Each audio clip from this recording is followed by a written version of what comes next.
天机泄尽，南怀瑾老师开示：气入中脉与得定。打坐为什么腿麻？因为腿的脉不通，下部的脉都没有通。最难通的是臀部，我们做到后来不想做了。有2个原因，一个是心，一个是身。通常我们不想做了，是不是心不想做？不是的，大部分是因为气到臀部沉不下去了。此时气会影响心理，若气脉未通，虽有时可见自信光明一面，但如禅宗所谓孤光偶露，实火电光，只这样发一下而已，不能得正定，不能得正觉，不能正果。所以宗喀巴大师也说，气不入中脉，而云的正菩提者绝无是理。若气脉一痛，则所谓脉解心开，所谓正得菩提，真如仰手之头，即见果熟，亦如拔毛刺背，顿脱苦厄，审厄顿失般的明心见性了。但中脉的打通并非就是全部道果的完成，严格说来，打通中脉也只是入道基础的真正稳固而已。从此以往，前途更加微密深邃，更需仔细努力。修密宗主要强调的是修气修脉，以达到成佛正果。气修不通，脉络转化不了，不能得定，就是所谓的中脉不通而言的定者绝无是处。至于打坐能坐上几天几夜，并不一定是你气脉通了，气脉通不通和打坐是2回事。但气脉通了，要做便做，非但可坐上几天几夜，就是睡几天几夜，站着几天几夜，也照样都能入定。入定与姿势是无关的。现代人脑子太复杂，修安那法门最好，修气身体也会好。如果想急修气，求得正果，要懂得医理才行，所以先要自己研究医理及医药。一个学佛修道的人是绝对自私的，要先能管理照应自己的身心。如果连身体的变化都不知道，还叫修道吗？修道清楚身体内部的变化以及心理的变化，起心动念都要知道。也就是说，一个人只管自己做到完全的自私，但不妨碍别人，那就天下太平。换句话说，对自己身心内在任何一点变化都随时要很清楚，那才叫修道。学佛之道就是要先求自夺自利，这一点也注意。举凡身体的变化、运念的澄清、饮食的调理、气候的变化等，处处都是学问，都要留意。古代的大善知识们，不论道家、佛家，都是通医理，修持功夫高，他们都是从自己身体上体会出来的，也是从自己心地法门中体会出来的，不是靠书本读来。一个人一生几十年，老实讲，没有那么多时间和精力去读许多书，只要心地的宝库一打开了，就都会懂的。密宗强调修气，在修气以前，这些道理先要懂得。修气修到不呼不吸，呼吸停止，密宗叫保平气，瑜伽术称平气。人像保平一样，在定静要来时，气充满了，呼吸停掉，肚子回收进去，身子自然直了，端端正正定住了。这时舒服得很，叫你下坐都不干，不呼也不吸，并不是真正没有呼吸，只是很细微而已。此时杂念没有了，过了很久，好像有一点吸进来，很久以后又有一点呼出去，到这个境界就要修脉了。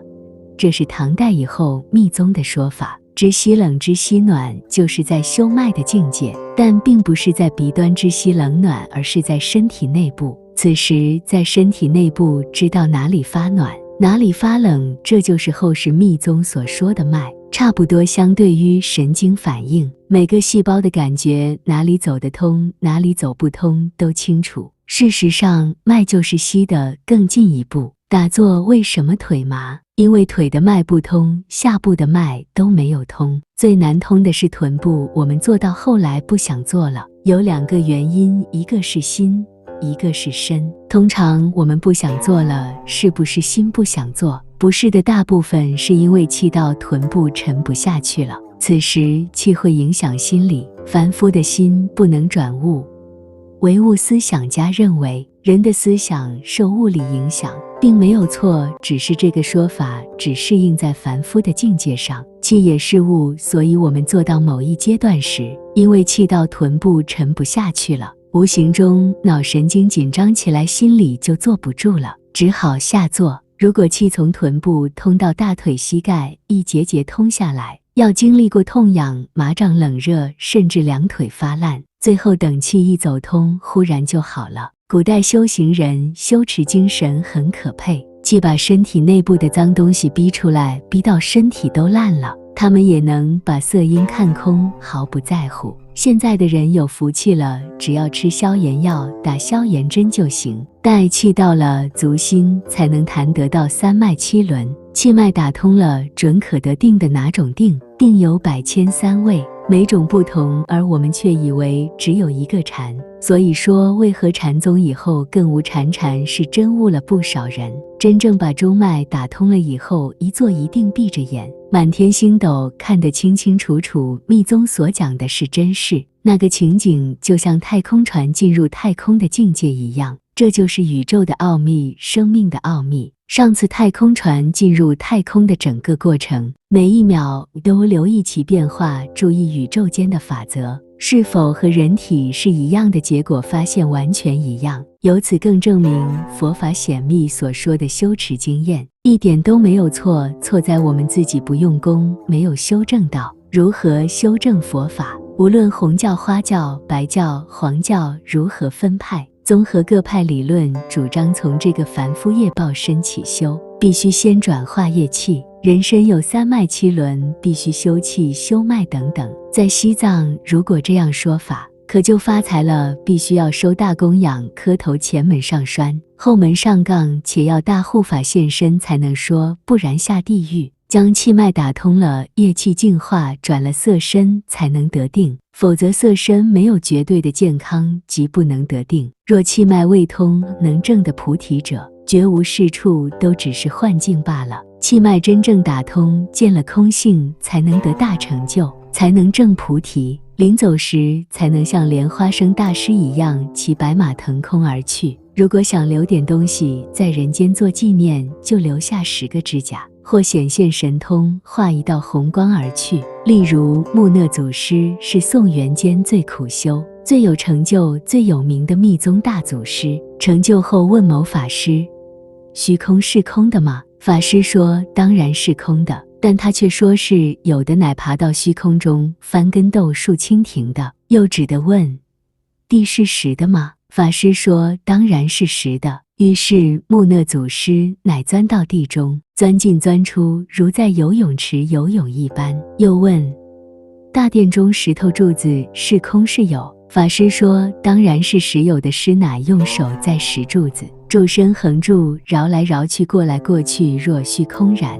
现在又带你们绕了藏密一圈，问题何在？归结总论，依身起修，要身上三脉七轮都通了以后，再修明点明点，修成后发起拙火，是即灵力。生命的灵力藏在男人的海底及睾丸后肛门前，针灸所谓之会阴穴；女人在子宫部，无穷的灵力可在此发动，此乃宇宙之奥秘。人的无穷尽的生命潜能，皆隐藏潜伏于此。密宗以灵蛇象征表之，通常是沉睡着的，如一旦被唤醒了，浑身气脉打通，则可盖天盖的。弥天轮的真有通天彻地之能，但凡人者则永远在沉睡中，等到死了四大分离，灭散于宇宙之间。其实印度的瑜伽术本来就如此说，不足为奇。若气脉未通，虽有时可见自信光明一面，但如禅宗所谓孤光偶露，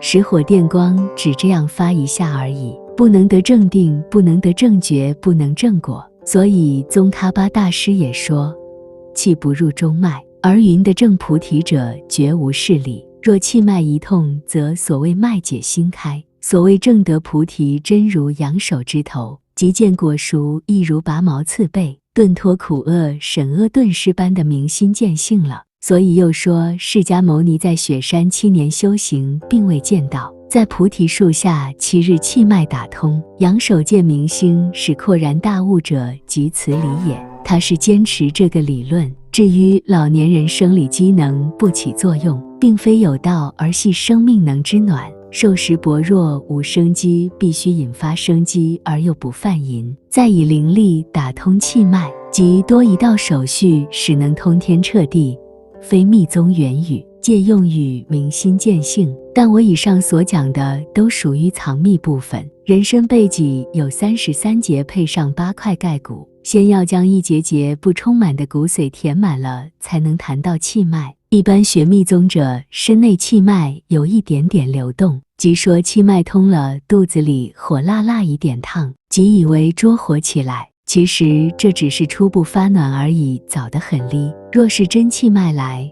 则一身融化，清净圆明，光明一片，实为真着火，真气脉。真正中脉通了，真可以气住脉停，身体无丝毫觉受。如果还有身体有觉受，则还不是真的通。到真通时，观世界上一切的一切，如梦如幻，自性清净，倘真见性，气脉必通。21是2的，看你走哪一条路。密宗他们是依身起修，所以讲这种话。禅宗不谈这个，但真明心见性，气脉也当然必通。宗喀巴大师说，中脉不通，证得菩提必无是处，绝对的准确，这是真话。但是修禅宗的人绝不讲气脉，不讲色身上事，真正见到那一下，气脉也是必通的。道理在这个地方。假使说是真正见到，而身上气机不起变化，必无是处，否则就不是真正见到。这是一而二，二而一的道理。